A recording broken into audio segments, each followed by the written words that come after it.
ఆలయముగా ఉంటున్న మనకి, దేవుని యొక్క ఆత్మ కలిగి ఉన్న మనకి పరిపూర్ణమైన విడుదల ఉంది.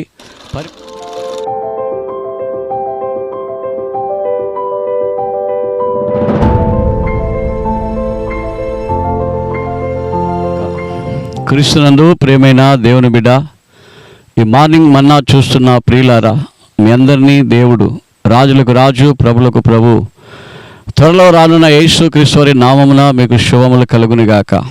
ఈరోజు వాగ్దానము, మీరు దేవుని ఆలయమై ఉన్నారు, మీలో దేవుని యొక్క ఆత్మ నివసిస్తూ ఉన్నాడని దేవుని యొక్క వాక్యం సెలవిస్తుంది. మీరు నేను దేవుని ఆలయముగా ఉన్నామని చెప్తా ఉన్నాడు. అవిశ్వాసతో సంబంధం లేదు, పాపముతో సంబంధము లేదు, లోకముతో సంబంధము లేదు, దుష్ట కార్యాలతో, చెడు సహవాసాలతో ఇక సంబంధము లేదు అని మనం ఇక్కడ తెలుసుకోవాలి. ఇక్కడ ఇంకొక మాట చెప్తాడు, మీరు దేవుని ఆలయము, మీ ఆలయాన్ని పాడు చేసేవాడిని నేను పాడు చేస్తానంటున్నాడు. దేవుడే ఆత్మ, దేవుని యొక్క ఆత్మ ఎక్కడ ఉంటే అక్కడ విడుదల ఉంటుందని చెప్తున్నాడు. కాబట్టి పూర్ణమైన ఆశీర్వాదం ఉందని మనం నమ్మాలి. ఆలయముగా ఉంటున్న మనము సర్వ సృష్టికి యజమానుడు, దేవాది దేవుడు, రాజులకు రాజు, ప్రభులకు ప్రభు యొక్క ఆలయముగా మనం ఉన్నామంట. దేవాది దేవుడు ఈ దినాలలో, ఈ కృపాకాలములో రాతి కట్టడాల్లో ఉండట్లేదు. దేవాది దేవుడు ఎప్పుడు కూడా రాతి కట్టడాలలో ఉండలేదు. ఈరోజు ప్రభు చెప్తున్నాడు నీతో సూటిగా, ఈ కృపాయుగంలో నివసిస్తున్న నీతో దేవుడు మాట్లాడుతూ ఉన్నాడు. దేవుడు మనిషిలో నివసిస్తూ ఉన్నాడు, దేవుడు నీలో నివసిస్తూ ఉన్నాడు, రాతి కట్టడాల్లో కాదు. ఎందుకంటే దేవుడు ఆత్మ, దేవుడు ఆత్మ కనుక దేవుణ్ణి ఆరాధించేవాడు ఆత్మతో సత్యముతో ఆరాధించాలని మనం చూస్తూ ఉన్నాం. కాబట్టి దేవునికి రాతి కట్టడాల్లో ఆయన నివసించట్లేదు. ఆయన చేతితో చేసుకున్న మనుషులమైన మన లోపల ఆయన నివసిస్తూ ఉన్నాడు.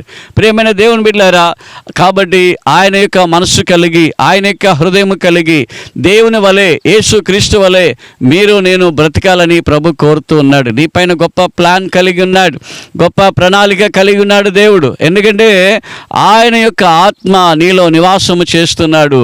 మీరు నేను కూడా ప్రభు వలె బ్రతకాలని ప్రభు కోరుకుంటున్నాడు. అప్పుడు దేశంలో సమాధానం కలుగుతుంది, దేశంలో సంతోషం కలుగుతుంది, దేశంలో విడుదల కలుగుతుంది, దేశంలో గొప్ప రక్షణ కలుగుతుంది. దేశ నివాసులందరి లోపల ప్రభువైన యేసుక్రీస్తు వారి ఆత్మ ఉన్నట్లయితే ఆ దేశము క్షేమముతో సస్యశ్యామలముగా అది ఉంటుంది. ఆయా కాలానికి వర్షము, ఆయా కాలానికి పంటలు, ఆయా కాలానికి నీటి వసతులు, సమస్త వసతులు కలుగుతాయి. దేవుని ఆత్మ ఎవరిలో ఉంటున్నదో, దేవుని ఆత్మ ఉండి ఆ దేశమంతా దేవుని ఆత్మ కలిగిన ప్రజలతో నిండి ఉంటే శాపాలు కొట్టివేయబడతాయి, పాపాలు కొట్టివేయబడతాయి, రోగాలు కొట్టివేయబడతాయి, ప్రతి సమస్యలు తొలగించబడతాయి. కాబట్టి ఆ ఆలయమైన దేవునికి స్థలమిద్దాం, ఆ దేవుని నివాసములుగా మనం బ్రతుకుదాం. ప్రార్థన చేసుకుందాం. ఈరోజు ఈ వాగ్దానాన్ని బట్టి ప్రార్థన చేద్దాం. మీరు దేవుని ఆలయమై ఉన్నారని చెప్పిన మాట ప్రకారముగా, దేవుని ఆత్మ నీలో నివసిస్తామని చెప్పిన మాట ప్రకారంగా ప్రార్థన చేద్దాం. భారతదేశాన్ని కొరకు ప్రార్థన చేద్దాం, రక్షణ కొరకు, ఉజ్జీవాన్ని కొరకు ప్రార్థన చేద్దాం. అదేవిధంగా రాజకీయాన్ని కొరకు, రాజుల కొరకు ప్రార్థన చేద్దాం. వివాహములు జరిపించుకున్న వారి కొరకు, ఆ పెళ్లి రోజు జరిపించుకున్న వారి కొరకు మనం ప్రార్థన చేద్దాం. తల్లు వంచి, మహోన్నతుడా మీకు వందనాలు. ఈ వాగ్దానం బట్టి స్తుతిస్తా ఉన్నాం.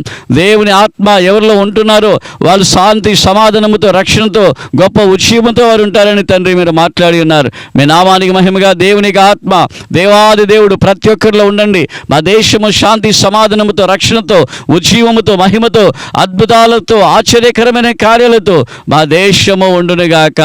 అదేవిధంగా నా తండ్రి స్తోత్రాలు. దేశంలో రక్షణ ఉండాలి, ఉజ్జీవం ఉండాలి. మా దేశాన్ని పరిపాలన చేస్తున్న రాజులు గొప్ప రక్షణలోనికి రావాలి, మారు మనసులోనికి రావాలి. ప్రభా మీ కార్యములు ప్రభా వివరింపలేనివి తండ్రి, ఊహింపలేనివి తండ్రి, గొప్ప కార్యములు ప్రజల మధ్యలో మీరు చేయుదురుగాక.